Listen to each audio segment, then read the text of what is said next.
Bwana Yesu asifiwe sana, mtu wa Mungu unayenisikiliza na kusalimu katika jina la Bwana, na napenda kukukaribisha tena kwenye maombi yetu ya siku ya leo. Mtu wa Mungu, leo tutaenda kumwomba Mungu tena kama ambavyo utaratibu wetu unasema. Bwana Yesu asifiwe sana. Lakini pia nikukumbushe, mwezi huu mtu wa Mungu ni mwezi wa kuruhusu malaika wa Mungu watuhudumie kwenye kila eneo. Kwa hiyo ndani ya mwezi huu mtu wa Mungu, tegemea kuona malaika wa Mungu wakija kwenye malango yako na kukuhudumia. Tegemea kuona malaika wa Mungu wakija kwenye nyumba yako na kukuhudumia. Tegemea mtu wa Mungu kuona malaika wa Bwana wakija kwenye maisha yako na kukuhudumia. Bwana Yesu asifiwe sana. Sasa kabla sijaweza kuendelea mbele, ninaomba tuombe. Baba, katika jina la Yesu Kristo, Mungu ninakushukuru kwa ajili ya uaminifu wako. Asante Baba kwa ajili ya saa hii ya maombi. Muda huu Baba, tunapoanza kipindi chako, tunaomba rehema zako, tunaomba na damu yako iwe pamoja nasi. Na ninaomba Mungu kanisaidie mimi mtumishi wako nikaseme maneno yako. Roho Mtakatifu ukaingie kwenye kinywa changu, ukaseme neno ambalo unataka kusema na watoto wako, katika jina la Yesu Kristo. Na ninakuomba Bwana Yesu, wote ambao tunasikiliza maombi haya, ukaturehemu, ukatusaidie, tukasikie neno lako na tukalitende neno lako na tukalifanyie kazi neno lako na likatupe matokeo kwenye maisha yetu. Katika jina la Yesu Kristo ninaomba na kushukuru. Amen. Leo mtu wa Mungu, tunaenda kuzungumzia somo linalosema omba na ruhusu malaika wakuletee habari njema ndani ya mwezi huu ambazo umetaka kuzisikia muda mrefu. Bwana Yesu asifiwe sana. Ninaomba nirudie tena, kichwa cha somo cha leo kinasema hivi: omba na ruhusu malaika wakuletee habari njema ndani ya mwezi huu ambazo umetaka kuzisikia muda mrefu. Bwana Yesu asifiwe sana. Kwa hiyo ndani ya mwezi huu mtu wa Mungu, na siku ya leo mtu wa Mungu, tegemea kuona malaika wa Mungu wanakuja kwenye maisha yako kukuletea habari njema, habari ambazo ulikuwa unazitafuta muda mrefu, habari ambazo ulikuwa unatamani kuzisikia muda mrefu. Kwa hiyo leo tutaona malaika wa Bwana wakileta habari njema kwenye maisha yetu, wakileta habari njema kwenye malango yetu, wakileta habari njema kwenye ardhi yetu. Bwana Yesu asifiwe sana. Sasa ngoja nikwambie, tunaposema malaika mtu wa Mungu tunamaanisha nini? Malaika ni viumbe walio hodari na ni viumbe walio na nguvu na uwezo mkubwa kuliko wanadamu. Na viumbe hawa mtu wa Mungu, Mungu huwa anawatumia kumwakilisha yeye hapa duniani. Mungu anapotaka kufanya jambo kwa mwanadamu, anamtuma malaika wake haje amwakilishe yeye. Na malaika huyo anapokuja kwenye malango yako au anapokuja kwako, anakuja na utukufu ule ule ambao Mungu anao. Anakuja na sura ile ile ambayo Mungu anataka kuja nayo. Anakuja na uwezo ule ule ambao Mungu anataka aje nao. Bwana Yesu asifiwe. Kwa hiyo ndani ya mwezi huu mtu wa Mungu, tegemea sana kuona hawa malaika wa Mungu. Tegemea sana kuona utukufu wa Mungu kwenye malango yako. Tegemea sana kusikia sauti ya malaika wa Mungu. Tegemea sana kusikia habari za malaika. Bwana Yesu asifiwe sana. Mtu wa Mungu, nimekwambia neno hili, hawa viumbe wanamwakilisha Mungu duniani kwenye utendaji wake wa kazi. Bwana Yesu asifiwe. Na wanapotumwa kuja kwako, wanakuletea ujumbe maalum ambao Mungu alikuwa anataka kuufikisha ndani ya malango yako. Na tunapotembelea habari za hawa malaika, tunasimamia maandiko makubwa mawili. Andiko la kwanza linatoka kwenye Zaburi ya 91 mstari wa 11 hadi wa 12. Neno la Mungu linasema hivi: kwa kuwa atakuagizia malaika zake wakulinde katika njia zako zote, mikononi mwao watakuchukua, usije ukajikwaa mguu wako katika jiwe.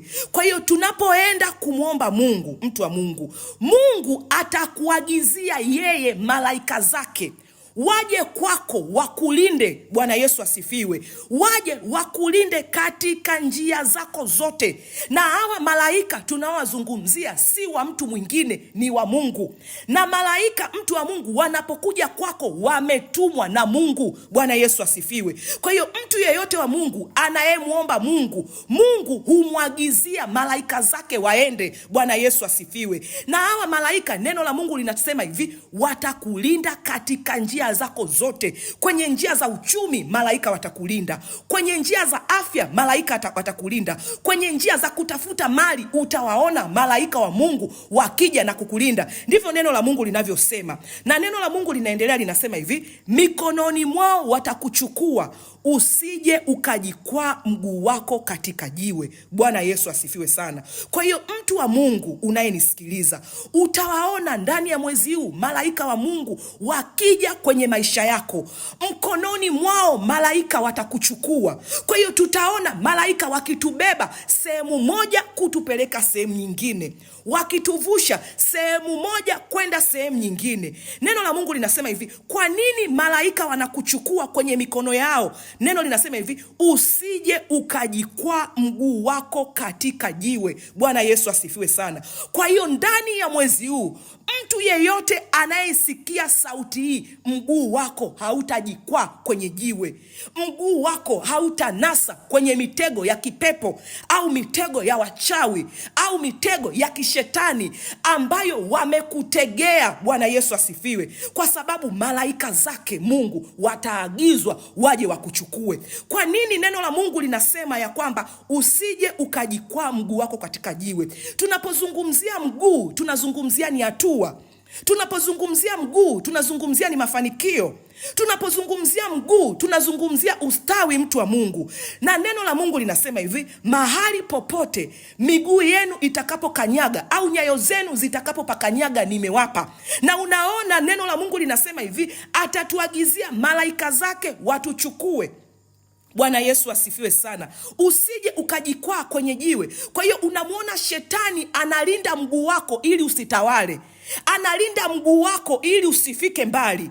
Analinda mguu wako ili usifanikiwe. Na tunawaona malaika wa Mungu wanapokuja wanalinda miguu yako isijikwae. Kwa hiyo hakuna mtu yoyote wa Mungu ambaye ataomba haya maombi mguu wake utanaswa kwenye mashimo. Hakuna mtoto yeyote wa Mungu atakayesikiliza sauti hii mguu wake utajikwaa kwenye mitego ya watu wabaya, kwenye mitego ya watu wa nguvu za giza. Miguu yao itapotea kwenye hali ya uharibifu. Kwa sababu gani? Tunao uhakika kwenye neno la Mungu. Na tunaendelea kusimama na neno hili la Mungu linalotoka kwenye Zaburi ya 34 mstari wa 7. Neno la Mungu linasema hivi, malaika wa Bwana hufanya kituo akiwazungukia wamchao na kuwaokoa. Kwa hiyo mtu yeyote wa Mungu unayenisikiliza, ndani ya mwezi huu, ndani ya malango yako, ndani ya nyumba yako, utaona malaika wa Bwana wakifanya kituo akiwazungukia wamchao na kuwaokoa. Kwa hiyo hautapotea katika jina la Yesu. Hautazikwa katika jina la Yesu. Mauti za kipepo hazitakuvamia ghafla kwenye malango yako katika jina la Yesu. Kwa sababu gani? Neno la Mungu linatuambia hivi, malaika wa Bwana hufanya kituo. Kituo manake nini? Wanafanya makazi, wanatengeneza kambi. Wakifanyaje? Wanakuzungukia, Bwana Yesu, ili kuweza kukuokoa. Kwa hiyo mtu yeyote unayenisikiliza, kuokoka ni lazima. Bwana Yesu asifiwe sana. Kuokoka ni lazima. Kwa sababu gani? Malaika zake tutaagiziwa na Mungu watusaidie. Bwana Yesu asifiwe. Kwa hiyo kama ukufanikiwa kusikiliza maombi yaliyopita ambayo tulifanya ya kuruhusu malaika wa Mungu waje watusaidie kwenye njia zetu zote, ninakusisitiza sana mtu wa Mungu, rudi kasikiliza ile clip ya kwanza ambayo tulianza nao mwezi wa 3. Tuliangalia ni namna gani tunaweza kuona malaika zake wakija na kutusaidia. Bwana Yesu asifiwe. Sasa turudi kwenye somo letu la siku ya leo. Nimesema leo tunasimama na kichwa cha somo kinachosema omba na ruhusu malaika wakuletea habari njema ndani ya mwezi huu. ambazo umetaka kuzisikia muda mrefu. Kwa hiyo kama mtu wa Mungu ulikuwa unamuomba Mungu muda mrefu, ulikuwa unamlilia Mungu kwa habari ya jambo fulani, siku ya leo tegemea sana kuona malaika wa Mungu wakija kwako, wakiingia kwenye nyumba yako, wakifika kwenye chumba chako, wakiingia kwenye ardhi yako na malango yako, wakikuletea habari njema. Bwana Yesu asifiwe. Wakikwambia habari za tumaini jipya, wakikwambia habari za mipango ulio nayo, wakikuonyesha ya kwamba inawezekana tena. Hizi ndio habari njema. Wakikuonyesha ya kwamba Mungu yuko pamoja na wewe, songa mbele. Bwana Yesu asifiwe. Tutaomba hapa, tutawaruhusu hapa malaika waseme nasi, tusikie habari njema, watende matendo, tuzione hizo habari njema. Bwana Yesu asifiwe. Tutaenda kuzungumza mifano ya watu wachache na tutaweza kuona ni watu gani walipelekewa habari njema na Mungu. Bwana Yesu asifiwe sana. Amen. Sasa kabla hatujaanza mfano wa kwanza, ninaomba nisomee Luka 2 mstari wa 10. Luka 2 mstari wa 10. Malaika akawaambia, msiogope, kwa kuwa mimi ninawaletea habari njema ya furaha kuu itakayokuwa kwa watu wote. Naomba rudia tena. Malaika akawaambia, msiogope, kwa kuwa mimi ninawaletea habari njema ya furaha kuu itakayokuwa kwa watu wote. Bwana Yesu asifiwe sana. Amen. Ukisoma kwenye Luka 2 mstari wa 10, unaona neno la Mungu linatueleza ni malaika ndo anazungumza, anawaambia watu ambao walikuwa anazungumza nao. Akasema hivi, malaika akawaambia, msiogope, kwa kuwa mimi ninawaletea habari njema ya furaha kuu itakayokuwa kwa watu wote. Bwana Yesu asifiwe. Amen. Unapoliangalia hili andiko, unaona wanaoipeleka hiyo habari njema ni malaika. Bwana Yesu asifiwe. Amen. Na anawaambia kwenye lile jambo walokuwa wanaliogopa ya kwamba msiogope. Wanawaambia kwenye habari ambazo zilikuwa zinawatesa ya kwamba msiogope, kwa kuwa mimi nimewaletea habari njema ya furaha kuu. Kwa hiyo mtu wa Mungu, tutasikia habari njema. Bwana Yesu asifiwe. Amen. Tutasikia habari za furaha kuu. Kwa hiyo sikia neno la Mungu linalotoka kwenye Luka 2:10. Kama unaogopa jambo lolote, usiogope. Bwana Yesu asifiwe. Amen. Kama una mashaka kwenye jambo lolote, usiwe na mashaka tena. Kama una hofu kwenye jambo lolote, usiwe na hofu tena. Kwa sababu gani? Ndani ya mwezi huu wa 3 tunao malaika. Bwana Yesu asifiwe. Amen. Tunatembea na malaika ndani ya huu mwezi, na leo Mungu amesema malaika wanakuja kutuletea habari njema. Malaika wanakuja kusemezana na sisi habari ya furaha kuu itakayokuwa kwa watu wote. Bwana Yesu asifiwe. Hii habari njema kwenye familia yako itasikika furaha kuu.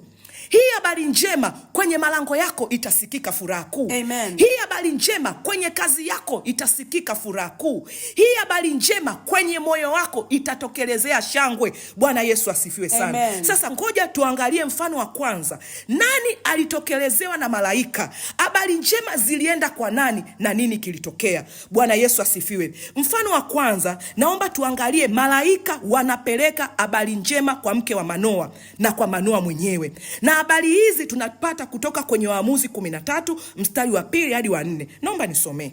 Waamuzi 13 mstari wa 2 mpaka wa 4. Palikuwa na mtu mmoja wa Sora, wa jamaa ya Wadani, jina lake akiitwa Manoa, na mkewe alikuwa tasa, hakuzaa watoto. Malaika wa Bwana akamtokea yule mwanamke, akamwambia, tazama, wewe sasa hutasa, huzai, lakini utachukua mimba, nawe utamzaa mtoto mwanamume. Basi sasa jihadhari na kuomba, usinywe divai wala kileo, wala usile kitu kilicho najisi. Bwana Yesu asifiwe sana. Amen. Nisomee 2 mpaka 3. Mstari wa 2 mpaka wa 3. Palikuwa na mtu mmoja wa Sora, wa jamaa ya Wadani, jina lake akiitwa Manoa, na mkewe alikuwa tasa, hakuzaa watoto. Malaika wa Bwana akamtokea yule mwanamke, akamwambia, tazama, wewe sasa hutasa, huzai, lakini utachukua mimba, nawe utamzaa mtoto mwanamume. Bwana Yesu asifiwe sana. Amen. Unaona neno la Mungu linatuonyesha kwa habari ya mke wa Manoa. Bwana Yesu asifiwe. Amen. Neno la Mungu linasema hivi, palikuwa na mtu mmoja wa Sora, wa jamaa ya Wadani, jina lake akiitwa Manoa, na mkewe alikuwa tasa. Sema alikuwa tasa. Alikuwa tasa. Hakuzaa watoto. Bwana Yesu asifiwe. Amen. Kwa hiyo Biblia inatuonyesha changamoto au tatizo lililokuwepo kwa mke wa Manoa, na tatizo hili lilikuwa muda mrefu. Bwana Yesu asifiwe. Amen. Ndio maana tunaweza tukasema lilikuwa nini? Tatizo. Na tatizo la mke wa Manoa alikuwa tasa. Hakuwa na mtoto wala hakuwa na watoto. Lakini ukisoma kwenye mstari wa 3 unaona kuna kitu kinatokea. Neno la Mungu linasema hivi, malaika wa Bwana akamtokea yule mwanamke. Mwanamke gani? Yule wa Manoa, yule ambaye alikuwa tasa. Alikuwa hana mtoto wala alikuwa hana watoto. Malaika alipomtokea huyu mwanamke ambaye alikuwa na changamoto la utasa, akamwambia nini? Akamwambia hivi, tazama wewe sasa utasa. Malaika analipointi tatizo la mke wa Manoa. Malaika analitaja tatizo la mke wa Manoa. Anasema hivi, uzai. Bwana Yesu asifiwe. Amen. Lakini utachukua mimba nawe utamzaa mtoto mwanamume. Hii habari kwa mke wa Manoa ilikuwa ni habari njema. Bwana Yesu asifiwe. Amen. Na hii habari njema, mtu wa Mungu, utaisikia sasa hivi kwenye maisha yako. Itakuja sasa hivi kwenye masikio yako. Amen. Itaingia sasa hivi kwenye simu zako. Tunapozungumzia utasa, tunazungumzia tatizo kubwa. Tunazungumzia tatizo linaloumiza moyo. Unaweza ukaangalia ni kwa kiasi gani mke wa Manoa alikuwa anatafuta mtoto. Unaweza ukaangalia ni kwa namna gani mke wa Manoa alikuwa na maumivu kwenye moyo, akiangalia jirani zake wakiwa wanawazaa, wana watoto, lakini yeye hapati mtoto. Na tunapozungumzia utasa, unazungumzia ni tatizo ambalo limekaa kwa mtu muda mrefu. Amejaribu kutafuta mtoto, hakupata. Amejaribu kutafuta uzao, hakupata. Labda akaenda kwa madaktari akijaribu kuangalia tatizo ni nini, hali kujulikana. Amejaribu na mume wake mara zote, hakupata mtoto, mpaka kutoka kwenye kuto kupata mtoto mpaka kwenye utasa. Unaona, tatizo linambadilisha jina. Mke wa Manoa anaitwa tasa. Bwana Yesu asifiwe. Amen. Inajulikana hazai. Bwana Yesu asifiwe. Amen. Inajulikana ana changamoto kwenye uzao. Bwana Yesu asifiwe. Amen. Inawezekana hili jambo liliwafanya wakalia muda mrefu, wakaomba muda mrefu, wakatafuta uso wa Bwana muda mrefu, lakini hawakuona mafanikio. Bwana Yesu asifiwe. Amen. Unapoona kwenye jamii yetu au unapoona kwenye mazingira yetu, mtu anapoitwa tasa anakuwa amejaribu muda mrefu. Sio kwamba ametafuta ndani ya miezi miwili. Mtu akikosa mtoto ndani ya miezi miwili, huyo sio tasa. Mtu akikosa mtoto ndani ya miezi 6, mtu wa Mungu, sio tasa. Wanajaribu kuendelea kuangalia tatizo. Lakini mtu akikosa mtoto ndani ya miaka 5, ndani ya miaka 10, ndani ya miaka 20, ndani ya miaka 30, anabadilishwa jina, anakuwa anaitwa tasa. Anakuwa amejaribu dawa nyingi. Bwana Yesu asifiwe. Wengine wanaweza hata wakawa wanatoka kwenda mpaka kwa waganga wa kienyeji. Inasema haiwezekani. Mtu wa Mungu, unaona mke wa Manoa anaipitia hii changamoto. Leo kuna watu wanasikiliza sauti hii, lakini utasa unaona kwenye uchumi wao. Mtu anajaribu mara nyingi, anatafuta mafanikio kwenye eneo la uchumi, lakini ni tasa. Anakwambia nina miaka 15, nina miaka zaidi ya 30 natafuta kazi sipati. Nina miaka zaidi ya 40 natafuta milioni 1 sijawahi kuiona. Mtu anakwambia ninahangaika kwenye nyumba za kupanga. Huu ni mwaka 45. Watoto wote mpaka wa mwisho tuko nao kwenye nyumba za kupanga. Kwa nini? Hawaoni mahali pa kwenda kuweka hata chumba kimoja. Bwana Yesu asifiwe. Amen. Kwa hiyo mtu wa Mungu, unaweza ukawa sio tasa kwenye uzao, ukawa tasa kwenye eneo la uchumi. Bwana Yesu asifiwe. Amen. Ukawa na tatizo sugu mpaka watu wanalibadilisha jina. Unakuwa na changamoto ya uchumi, kila ukipiga simu, naomba 500, naomba 1000, naomba 10,000, nisaidie chakula, mpaka watu wanakuita omba. Yule ni maskini. Watu wengine wana umaskini mpaka familia zao wanawaambia, we unaenda kuoa pale kwa maskini. Unaiona ile familia kwao kuna umaskini. Kuna watu wanakuwa na usugu wa umasikini. Bwana Yesu asifiwe. Amen. Lakini wengine kwenye familia zao wana uchafu na harufu mbaya. Wamejaribu kila namna kuondokana na huo uchafu na harufu mbaya, vimekuwa sugu. Bwana Yesu asifiwe. Amen. Tatizo lolote linapokaa muda mrefu na tatizo lolote linapokuwa sugu linakuwa tasa. Bwana Yesu asifiwe. Amen. Ukisoma mstari wa 3, ona kitu ambacho malaika alivyofika kwa mke wa Manoa alimwambiaje. Malaika alisema hivi, malaika wa Bwana akamtokea yule mwanamke akamwambia, tazama wewe sasa utasa uzai. Hilo tatizo linajulikana mpaka kwenye ulimwengu wa roho. Hilo tatizo linajulikana mpaka kwa Mungu. Hilo tatizo linajulikana mpaka kwenye ardhi. Wamekuandikia uzai. Uzai nini? Mafanikio. Uzai nini? Uzai watoto. Uzai nini? Uzai amani. Kwenye nyumba yenu ndio inajulikana ni migogoro na kutengana, tatizo sugu. Bwana Yesu asifiwe. Amen. Na malaika anamtokea yule mke wa Manoa mwenye ile changamoto. Mtu wa Mungu, usiku wa leo, Bwana Yesu asifiwe. Amen. Sana. Leo kwenye malango yako utamuona malaika anakutokea wewe mwenyewe. Wewe uliye na lile tatizo mpaka ukaandikwa jina. Wewe uliye na ile changamoto mpaka umekata tamaa, mtu wa Mungu, unataka kujiua, malaika atakutokea. Amen. Kuna watu wamechoka, wanasema tumehangaika mpaka tunataka kujiua. Mtu wa Mungu, unajua unaenda wapi? Kama duniani kwenyewe unateseka hivi, uko unapokwenda unajua utakachoenda kukifanya. Na ukijiua wewe unakuwa ni muuaji, unakuwa na dhambi ya nini? Ya kuuaji. Kwa hiyo ukienda huko kweli utaenda kuchomwa moto. Kwa hiyo utaona matatizo yanatafuta kuambatana na wewe ukiwa duniani, hata ukitoka duniani. Bwana Yesu asifiwe. Amen. Lakini leo, mtu wa Mungu, ninayo habari njema. Yupo malaika wa habari njema. Kama malaika aliweza kumtokea mke wa Manoa, ninatamka akutokee na wewe. Amen. Bwana Yesu asifiwe. Amen. Ninatamka aje na habari njema kwenye malango yako. Amen. Ninatamka aje na habari njema kwa watoto wako. Amen. Ninatamka aje na habari njema kwa mume wako. Amen. Ninatamka aje na habari njema kwenye lile jambo linalokutisha na kukusumbua. Amen. Wengine wameingia kwenye ulevi mpaka wamebadilika kuwa ni addiction za pombe. Wengine ni madawa ya kulevya na kuvuta bangi. Wamejitahidi kutoka, imeshindikana. Usiku wa leo malaika wa Bwana aje kwenye malango yako, akutokelezee kama alivyofika kwa mke wa Manoa, akamwambia hivi, tazama wewe sasa utasa uzai, lakini habari njema, utachukua mimba nawe utamzaa mtoto mwanamume. Amen. Bwana Yesu asifiwe. Amen. Unaona malaika alipotokelezea, habari ya Manoa inabadilika.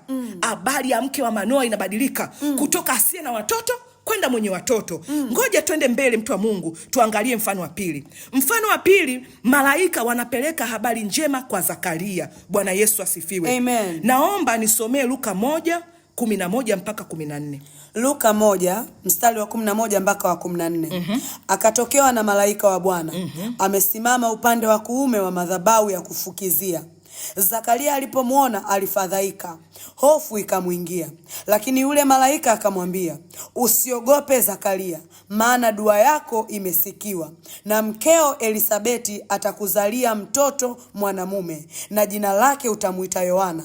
Nawe utakuwa na furaha na shangwe, na watu wengi watakufurahia kuzaliwa kwake. Bwana Yesu asifiwe sana. Amen. Unamuona malaika tena anamtokea Zakaria. Na malaika huyu anapoenda kwa Zakaria anaenda na habari njema. Jambo ambalo lilimtesa Zakaria na mkewe miaka mingi. Hadi Zakaria akawa mzee na mkewe akawa mkongwe. Lakini kwenye changamoto yao ambao walitafuta uso wa Bwana, kwenye changamoto yao ambao walikuwa wanamuomba Mungu, kuna siku kuna kitu kinatokea. Neno la Mungu linasema hivi, akatokea na malaika wa Bwana amesimama upande wa kuume ya madhabahu ya kufukiza. Bwana Yesu asifiwe. Amen. Zakaria alipomwona alifadhaika, hofu kuu ikamwangukia. Lakini soma mstari wa 13, neno la Mungu linasemaje? Lakini yule malaika akamwambia, usiogope Zakaria, maana dua yako imesikiwa, na mkeo Elizabeth atakuzalia mtoto mwanamume, na jina lake utamuita Yohana, nawe utakuwa na furaha na shangwe. Mtu wa Mungu, nimekwambia hivi, malaika wa Mungu leo watakuja kwenye malango yako. Amen. Malaika wa Mungu leo watakuja kwenye mazingira yako. Amen. Malaika wa Mungu leo watakutokea wewe ana kwa ana, watakwambia usiogope. Habari njema imekuja kwenye malango yako. Amen. Lile jambo ulokuwa unatafuta muda mrefu limepatikana. Lile jambo ulilokuwa linakuumiza muda mrefu limepatikana. Ule ugonjwa ulokuwa unakuumiza muda mrefu, uponyaji umekuja. Amen. Habari njema yoyote unayoitafuta leo itasikika tena. Amen. Bwana Yesu asifiwe sana. Amen. Unaona neno la Mungu linavyosema, ukisoma kwenye mstari wa 13, lakini yule malaika akamwambia usiogope. Zakaria alikuwa anafanya nini? Alidumu kwenye kuomba. Alidumu kwenye kutafuta uso wa Bwana. Alidumu kwenye kumjua Mungu wake. Alidumu kulipeleka tatizo lake mbele za Bwana. Bwana Yesu asifiwe. Amen. Kama ambavyo wewe mtu wa Mungu umedumu kwenye Isa ya maombi. Amen. Umedumu kwenda kuomba. Umedumu kulitaja tatizo lako mbele za Mungu. Na kwa sababu hiyo umedumu kwenye maombi, leo malaika wa Bwana anakuja. Nakwambia utasikia hii sauti. Utaniandikia shuhuda, dada Melebi, nimesikia. Amen. Watakuja malaika kwenye ndoto zako. Watakuja malaika waziwazi. Nimekwambia malaika ni viumbe wenye nguvu na hodari. Amen. Ambao Mungu anawatumia. Na Mungu akisikia sauti yako, Mungu akisikia maombi yako, atawatuma kama alivyowatuma kwa Zakaria. Amen. Bwana Yesu asifiwe. Amen. Mtu wa Mungu, kama ukusikiliza namna ya kuruhusu malaika waje kwenye mji wako, waje kwenye maisha yako, rudi kasikilize ile ili ufanye ya kupasayo na malaika hawa waweze kuja. Bwana Yesu asifiwe. Amen. Unawaona, na walipotokelezea tu ile changamoto iliondoka. Walipotokelezea tu, yule aliyeitwa mzee Zakaria, mke wake aliitwa mkongwe. Ukienda kusoma hiyo habari yote, ilionekana kwao haiwezekani. Lakini malaika alipotokelezea iliwezekana. Amen. Kwa hiyo mtu wa Mungu, yeyote aliyekwambia haiwezekani amekudanganya. Hamjui Mungu. Amen. Ambaye anamiliki malaika, ambaye anatawala malaika. Mungu atawaruhusu waje kwako, na kwambia isiyowezekana litawezekana. Amen. Hata kama umeambiwa na waganga, wengine wameambiwa na waganga, wamejazwa hofu ya kwamba wakapiga na manyanga, haiwezekani, hautaolewa. Sikiliza neno la Bwana, inawezekana. Amen. Wengine wameambiwa na watu wakubwa wanaowaogopa ya kwamba hautakaa kufanikiwa. Ndiyo, kwa wao inaonekana haufanikiwi, lakini kwa Mungu unafanikiwa. Yasiyowezekana kwa mwanadamu, kwa Mungu inawezekana. Amen. Hata kama kwa akili zako umejaribu, kwa uwezo wako umejaribu, umesoma na vitabu vinakuonyesha haiwezekani, ni sawa sawa, lakini kwa Mungu inawezekana. Amen. Malaika wanafika mahali ambapo wewe ufiki. Malaika wanatengeneza mahali ambapo wewe huwezi kutengeneza. Zakaria alikuwa mzee, kuzaa ilikuwa imefika mwisho.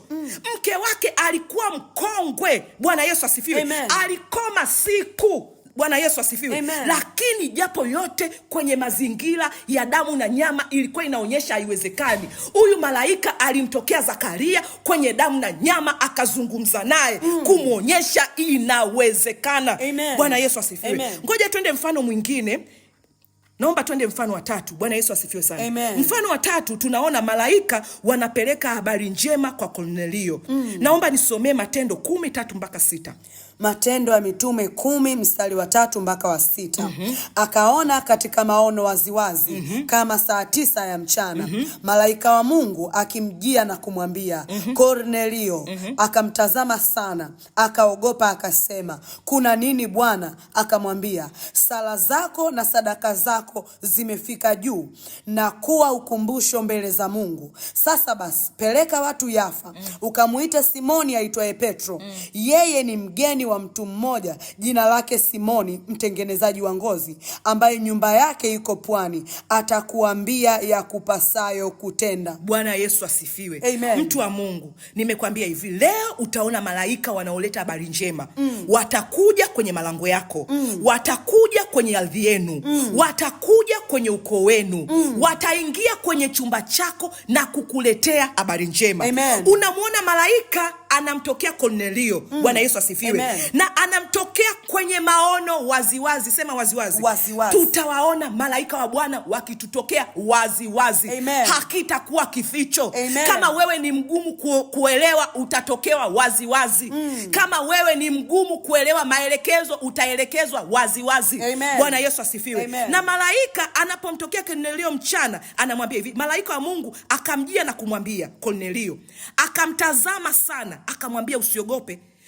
Malaika huyu Kornelio anamuuliza malaika, kuna nini Bwana? Akamwambia, sala zako na sadaka zako zimefika juu ya kuwa ukumbusho mbele za Mungu. Kwa hiyo kama mtu wa Mungu ulikuwa unamwomba Mungu, kuna jambo ulikuwa unamlilia Mungu, kuna kitu ulikuwa unamuuliza mtu wa Mungu, nisikilize, sala zako zimesikiwa mbele za Bwana. Amen. Sadaka zako zimefika mbele za Bwana. Na kwa sababu sala zako na sadaka zimefika, ndio maana Mungu akatuletea sisi habari mwezi huu wa 3, mwezi wa malaika.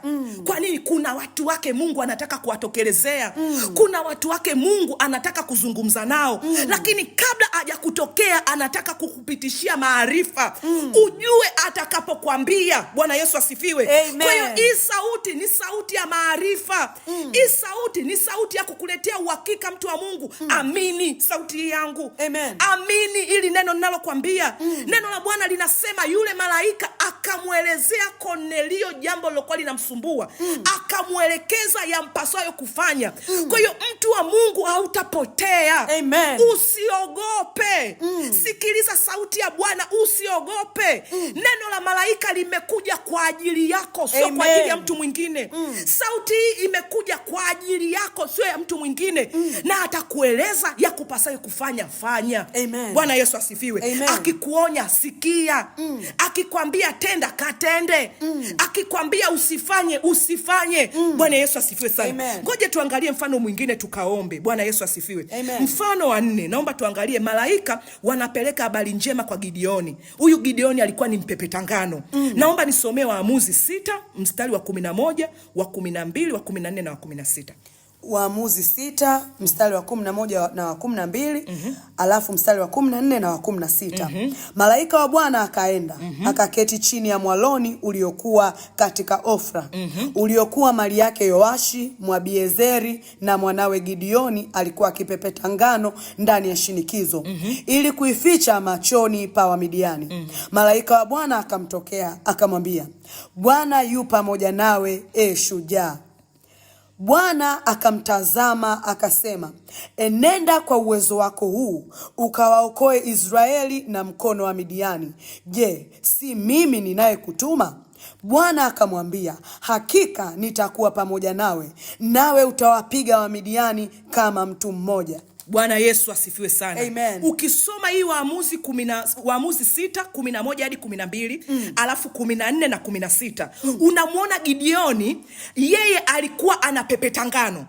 Mpaka akaitwa ni mpepeta ngano. Bwana Yesu asifiwe. Amen. Gideoni alikuwa akiomba, alikuwa na sononeko, alikuwa anajiona yeye afai, alishajiona yeye ni maskini. Lakini hiyo siku isiyo na jina, huo mwezi usio na mwezi wa jina, unaona malaika wa Bwana anamtokelezea, anamwambia Gideoni, wewe ni shujaa. Bwana amenituma kwako. Gideoni anashangaa, mimi nina ushujaa gani? Mbona mimi ni mpepeta ngano?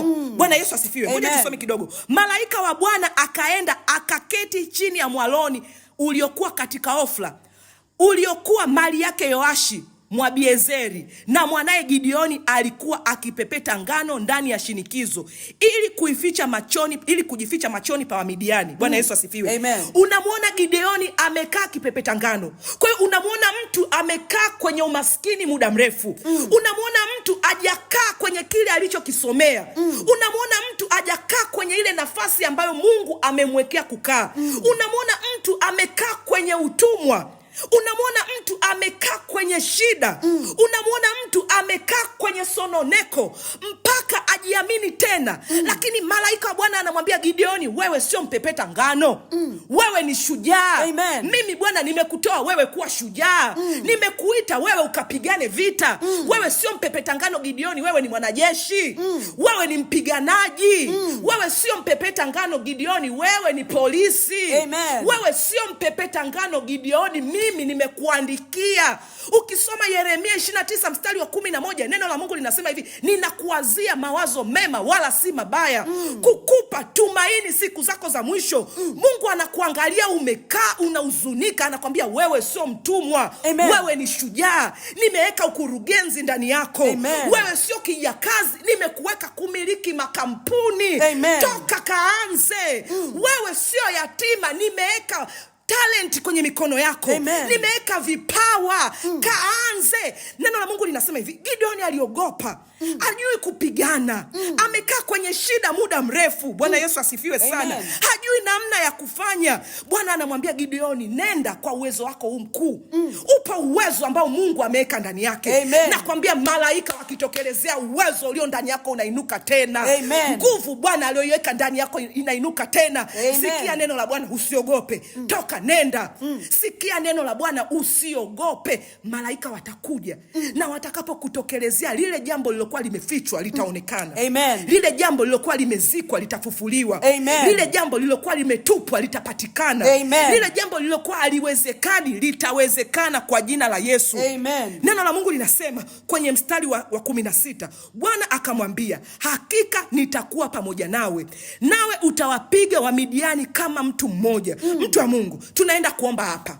Malaika wa Bwana watakuwa pamoja nawe. Amen. Malaika wa Bwana watakuwa pamoja nawe. Amen. Wataleta habari njema kwenye malango yako. Amen. Wataleta habari njema ndani yako. Amen. Wataleta habari njema kwenye masikio yako. Amen. Usiogope, Bwana yuko pamoja nawe.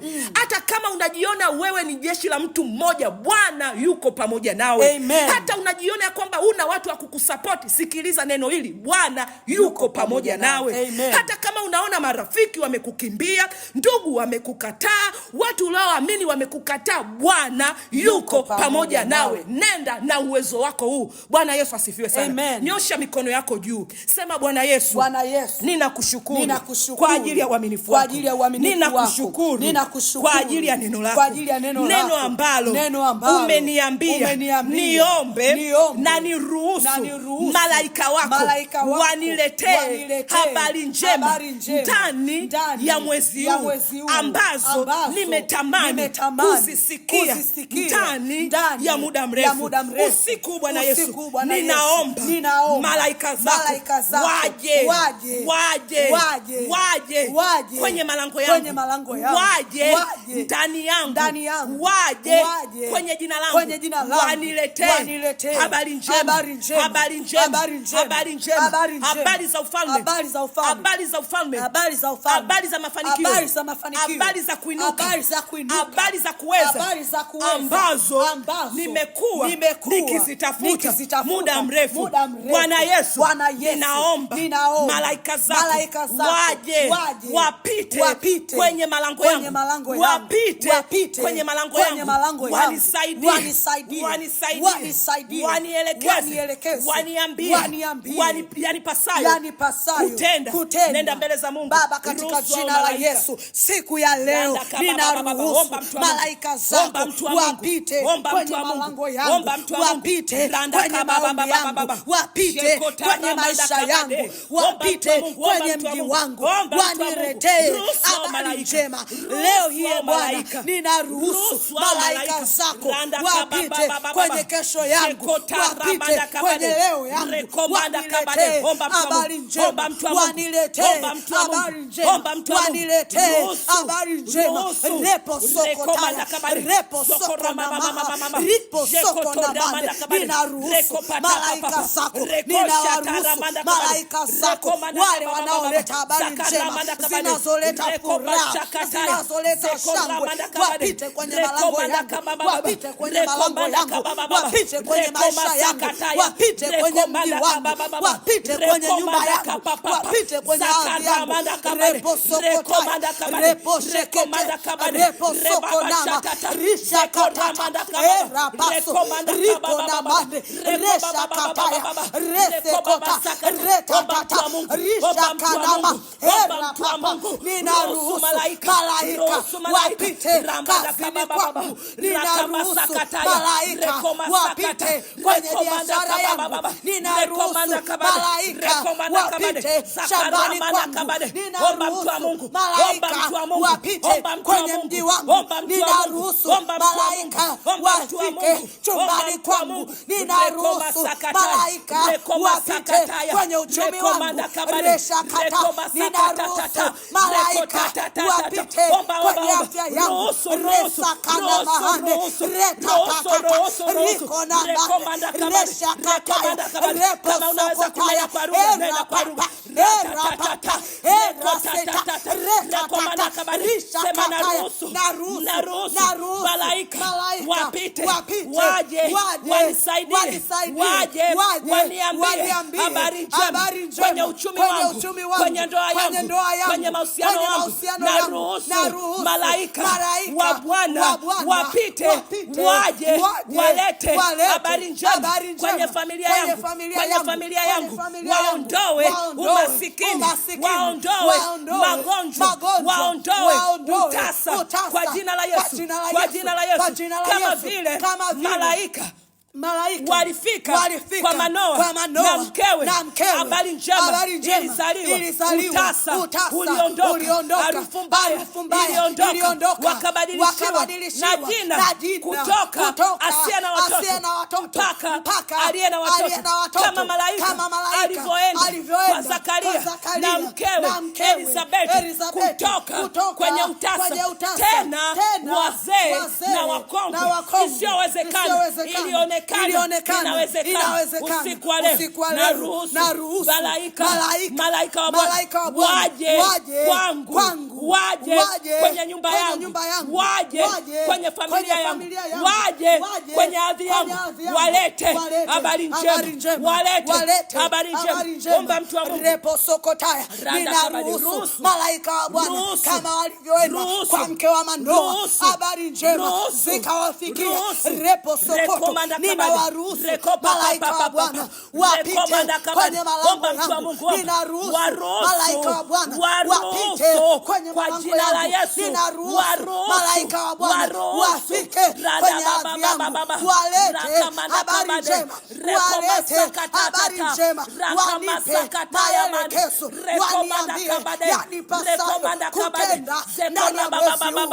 Repo sokotaya, kama vile walivyoenda kwa Zakaria wakaleta habari njema iliyoleta shangwe, kama vile walivyoenda kwa Gideoni pepe tangano, waje kwa mume wangu, waje kwa watoto wangu, malaika wa Bwana wapite kwenye malango yangu, wakaondoe umasikini, wakaondoe uchache, wakaondoe utumwa, wakaondoe udhaifu, wabadilishe historia yangu, ya kwamba mimi ni shujaa, ya kwamba mimi ni shujaa, ya kwamba mimi ni mjoli wa Bwana, ya kwamba mimi sio kosa, ya kwamba mimi ni baraka, ya kwamba mimi ni neema, ya kwamba mimi ni mbegu njema. Ninaruhusu malaika wapite malangoni, ninaruhusu malaika wapite malangoni kwa jina la Yesu, kwa jina la Yesu, kwa jina la Yesu,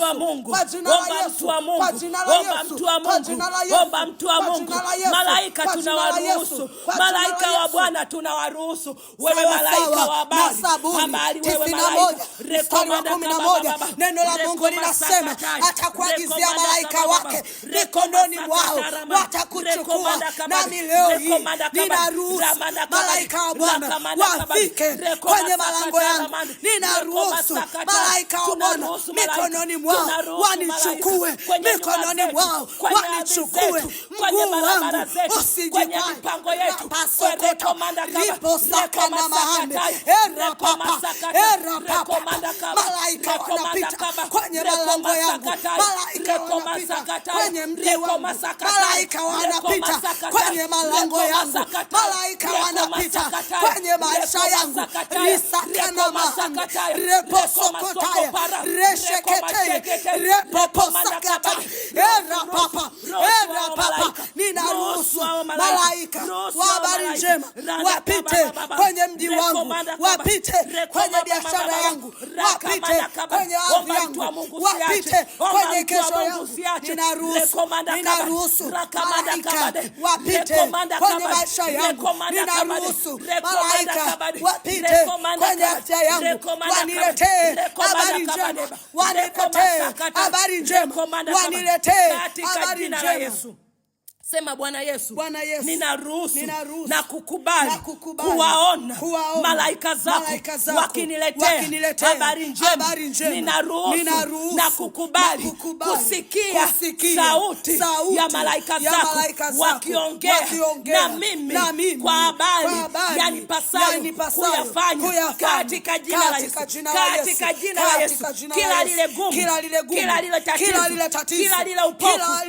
kila lile upofu, kila lile lililokuwa linafanya nisione malaika wa Mungu, ninaliondoa kwa jina la Yesu, kwa jina la Yesu, kwa jina la Yesu, kwa jina la Yesu. Ninakataa ukiziwi uliokuwa unafanya nisisikie sauti ya Bwana akiniambia, akisema nami, akinielekeza katika jina la Yesu. Usiku wa leo ninaruhusu kusikia sauti za malaika, ninaruhusu na kukubali kusikia maonyo ya malaika, kama neno la Mungu linavyosema kwenye Zaburi 34 mstari wa 7 ya kwamba malaika wa Bwana hufanya kitu akiwazungukia wamchao na kuwaokoa. Leo hii ninaruhusu malaika wa Bwana, malaika wa habari njema kunizungukia na kuniletea habari njema. Ruhusu malaika wa Bwana kuzungukia, malaika wa Bwana wanizungukie, waniletee habari njema. Ninaruhusu malaika wa Bwana wafanye kituo kwenye maisha yangu, wafanye kituo kwenye mji wangu, wafanye kituo kwenye nyumba yangu, wafanye kituo kwenye afya yangu, wafanye kituo katika jina la Yesu. Nyanyua mkono wako, mtu wa Mungu. Baba, katika jina la Yesu, usiku tunaruhusu malaika zako, usiku tunaomba na kuruhusu malaika zako, malaika wa habari njema waseme kwenye maisha yetu, malaika wa habari njema wapite na kuleta hizo taarifa katika jina la Yesu Kristo. Ninaruhusu malaika wa habari njema waje waseme kwa habari ya uchumi, ninaruhusu malaika wa habari njema waseme kwa habari ya mafanikio yetu, ninaruhusu malaika wa habari njema wapite waseme kwa habari ya afya zetu, ninaruhusu malaika wa habari njema waje wapite waondoe utasa kwenye uchumi utoke, utasa kwenye familia utoke, utasa kwenye maisha utoke, utasa kwenye kazi utoke, utasa kwenye mipango utoke, utasa wa kushindwa utoke. Ninaruhusu malaika wa habari njema wapite kwenye malango yetu, wapite kwenye lango lako. Ninaruhusu malaika wa habari njema waingie kwenye kitanda chako, waingie kwenye nyumba yako katika jina la Yesu Kristo, katika jina la Yesu Kristo. Baba Mungu mwaminifu, ninaruhusu na ninaomba malaika zako wapite kwenye familia Bwana ambao wamenyanyua mikono yao, wapite kwenye familia hii Bwana ambayo wanaomba sasa Bwana Yesu, wapite kwenye familia Bwana ambao wameelekeza mioyo yao kukuamini wewe Bwana, kuliitia jina lako Bwana. Ninaomba malaika wa habari njema waseme na nasi sasa hivi, waseme nasi sasa hivi katika jina la Yesu. Ninaruhusu wapite kwenye malango yetu, rikomanda kabade. Ninaruhusu wafike kwenye nyumba yako, rikomanda kabade, na wakwambie inawezekana, anza upya. Wakwambie inawezekana, nenda tena. Wakwambie inawezekana, tupo pamoja na wewe. Wakwambie inawezekana, vitafanyika katika jina la Yesu. Bwana Yesu, ninatamka na kutabiri ya kwamba malaika zako watatembea nasi kwenye lango hili la mwezi wa 3. Ninatamka na kutabiri ya kwamba malaika zako tutawaona kwenye ndoto zetu, watatuonya, watatuelekeza, watatusaidia katika jina la Yesu. Mwezi huu ninasimama kwenye zamu yangu, mwezi huu ninasimama kwenye nafasi yangu. Ninatamka hautakaa mahali ambapo wanakutakia adui zako.